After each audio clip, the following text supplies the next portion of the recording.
To physics अड्डा। आज जो हम लोग पॉइंट पढ़ने जा रहे हैं वो पॉइंट है आपको to find magnetic field at the axis of current carrying circular wire.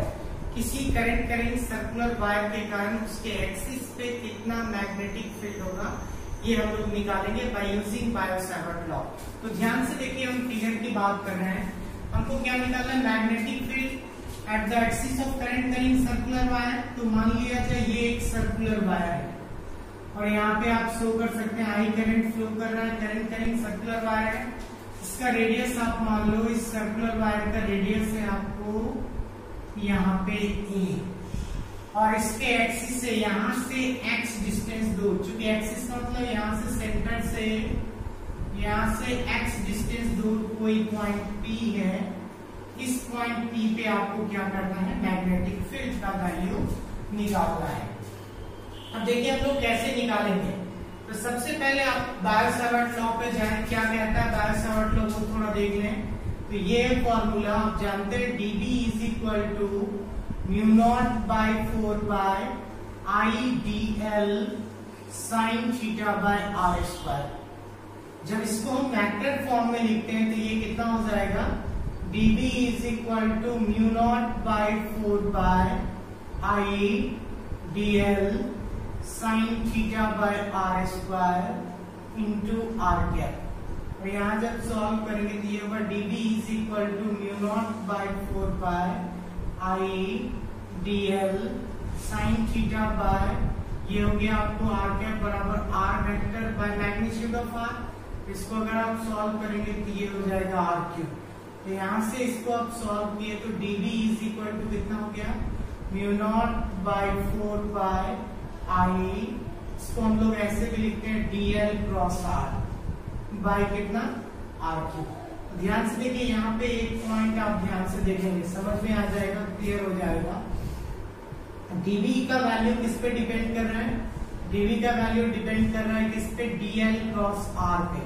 इसका मतलब क्या हो गया? चूंकि ये डायरेक्शन आप जानते हैं, यहाँ पे क्रॉस प्रोडक्ट वाली बात है, I cross j is equal to k। इसका मतलब I परपेंडिकुलर है k के और j परपेंडिकुलर है k के, तो यानी तीनों एक दूसरे के ऊपर म्यूचुअली परपेंडिकुलर है। तो फर्स्ट केस मिल गया dB परपेंडिकुलर है किस पे? dl पे। सेकेंड केस मिला आपको dB परपेंडिकुलर है किस पे? r पे। अब यहाँ से आगे बढ़ना, देखिए ध्यान से। अब हमको सबसे पहले क्या चाहिए? किसी भी मैग्नेटिक फील्ड निकालने के लिए किसी भी करंट कैरिंग सर्कुलर वायर का आपको लेंथ ऑफ एलिमेंट चाहिए। तो मान लिया जाए हमने एक लेंथ ऑफ एलिमेंट यहाँ पे कट किया, ये लेंथ ऑफ एलिमेंट है dl।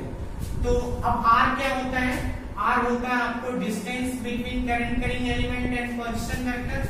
पोजीशन वेक्टर का मतलब जिस पॉइंट पे आपको मैग्नेटिक फील्ड निकालना है उस पॉइंट से dl के डिस्टेंस को हम लोग r बोलते हैं। तो ये हमारा r है, distance between current carrying element and position vector, ये हमारा r हो गया।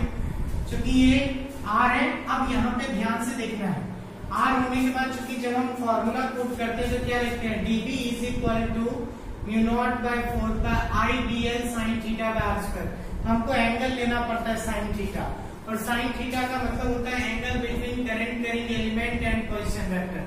ध्यान से देखेंगे, मान लिया जाए यहाँ पे एक चीज है, ये एक सर्कल है। ध्यान से देखिए, यहाँ पे सर्कल है, इसका रेडियस ए है, तो यहाँ पे भी हम रेडियस ए कर दिए।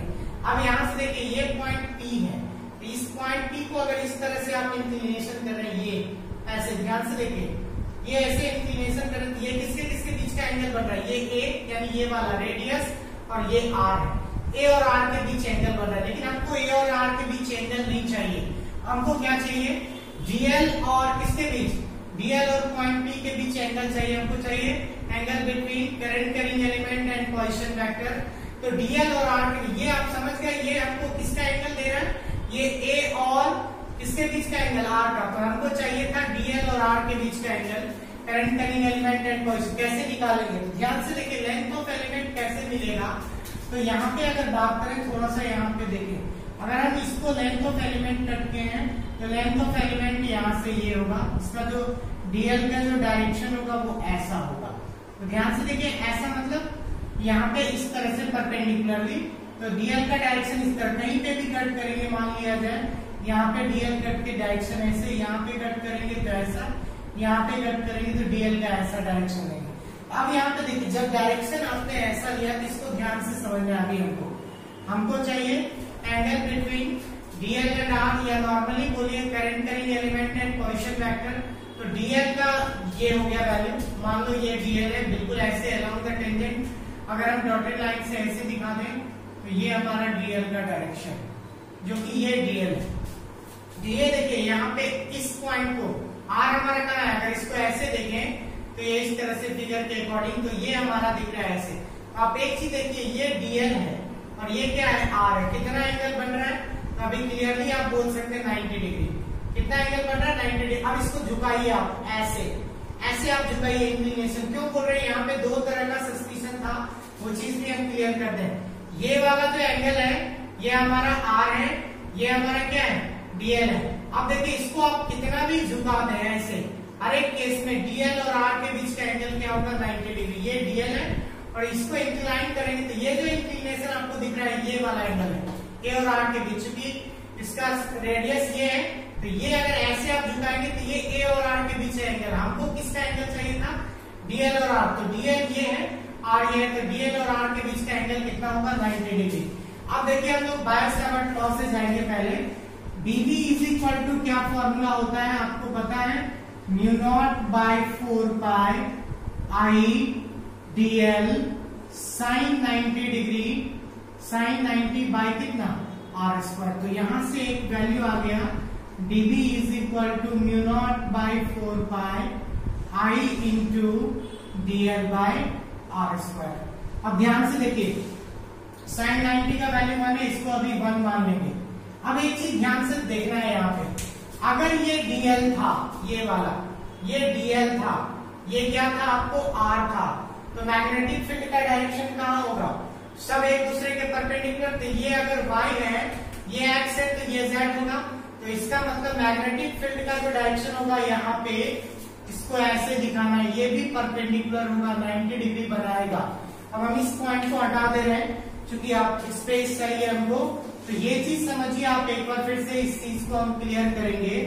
आपको पता चल गया यहाँ से कि ये हमारा डीएल है ये, और ये हमारा आर है। ये डीएल और आर के बीच 90 डिग्री हम जानते हैं, तीनों एक दूसरे के बीच वाली परपेंडिकुलर है।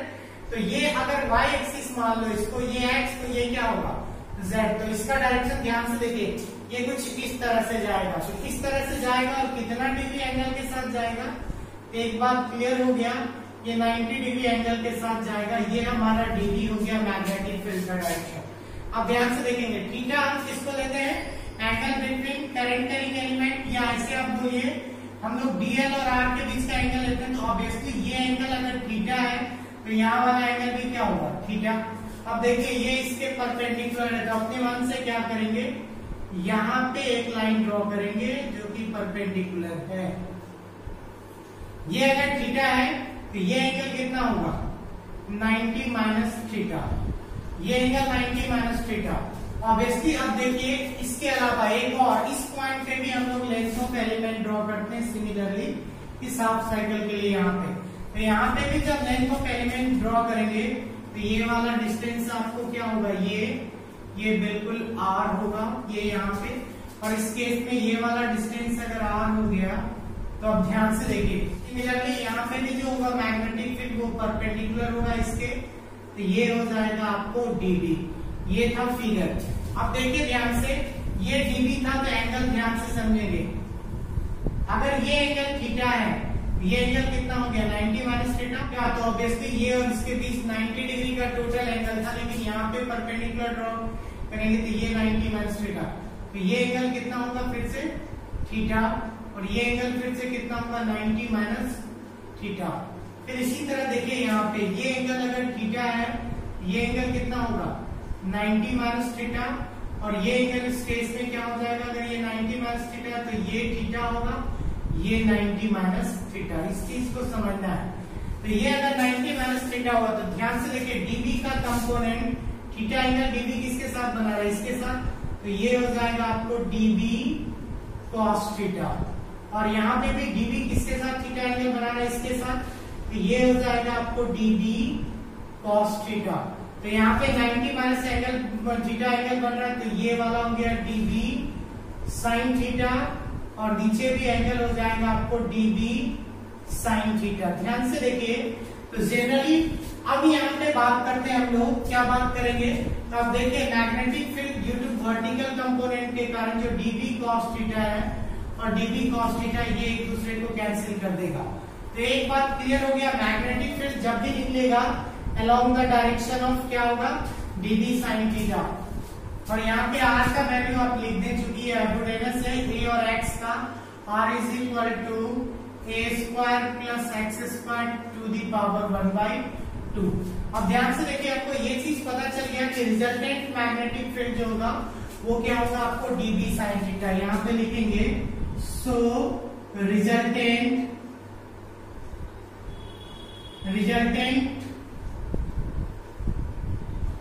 मैग्नेटिक फील्ड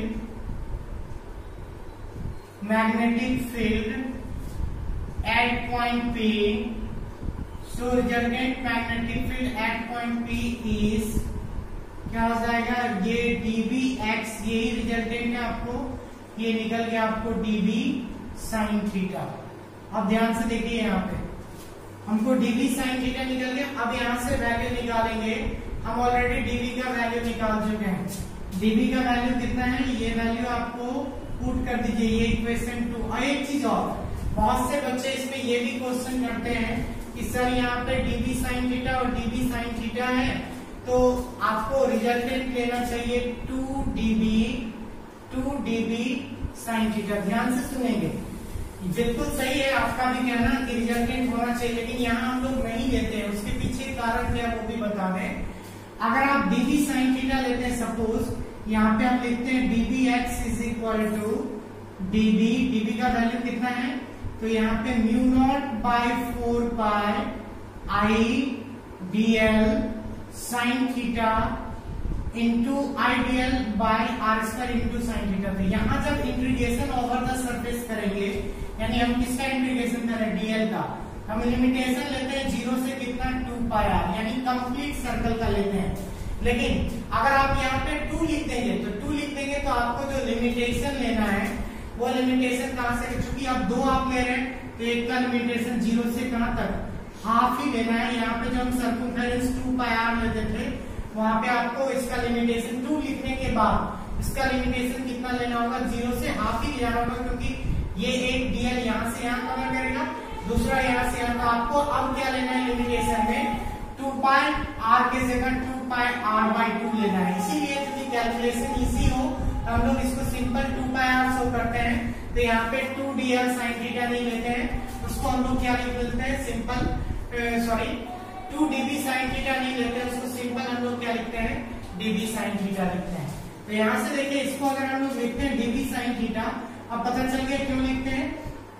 तो यहाँ पे आ जाइए, तो dBx इज इक्वल टू कितना हो जाएगा, μ0/4 I/r। r का वैल्यू आपको पता है, a square plus X square to the power 1/2 I by इतना इंटू, अब यहाँ पे भी साइन थीटा भी लेना है, into sine theta. Sine theta का वैल्यू यहाँ से निकालिए। अब sine theta is equal to, ये कंपोनेंट वाला थीटा है, एंगल मत समझना, ये sine theta is equal to क्या हो जाएगा, परपेंडिकुलर बाय हाइपोटेनस, यानी a by r। Sine theta is equal to perpendicular by hypotenuse, तो a बाय r। यहाँ पे a बाय r का वैल्यू पता है, a square plus X square to the power कितना, ये हो जाएगा a बाय r ही बोल रहा है ना, तो a बाय r का वैल्यू पता है, इस पे पावर कितना 1/2। तो यहाँ देखिए, इस पे पावर 1/2 है, r स्क्वायर लिखा हुआ है, तो इसका हमको क्या लिखना है, होल स्क्वायर इंटू dl। अब देखिए इंटीग्रेशन, चूंकि हमको तो पूरे कंप्लीट सर्कल का निकालना है, तो इस केस में इसको इंटीग्रेशन करेंगे, तो dBx इज इक्वल टू μ0/4, ये हो जाएगा IA, और इसका वैल्यू जब देखेंगे ये 2 और 2 कट जाएगा, यानी a square plus X square to the power 3/2। और यहाँ पे जो dl का आप इंटीग्रेशन लेंगे, इंटीग्रेशन ऑफ dl कहां से कहां तक, 0 से आप 2πr तक लेंगे। तो 2πr तक नहीं, r का मतलब यहाँ पे रेडियस a है, 0 से कहां तक लेना है, 2πa तक। तो 2 पाई a तक लीजिएगा तो इसका जो कंप्लीट वैल्यू आएगा वो कंप्लीट वैल्यू कितना आएगा, आप dv का इंटीग्रेशन लिख सकते हैं dx, dx is equal to कितना हो गया, mu naught by 4 pi I into a square plus X square to the power 3/2 और dl का इंटीग्रेशन L 0 से कितना तक सर्कमफेरेंस पूरा लेंगे तो 2 पाई a 0 से, तो ये इस केस में हो जाएगा bx is equal to mu naught by 4 pi 2 pi a square I divided by a square plus X square to the power 3/2। ये था magnetic field at the axis of current carrying circular wire. आज के class में बस इतना ही, अगले class में इससे आगे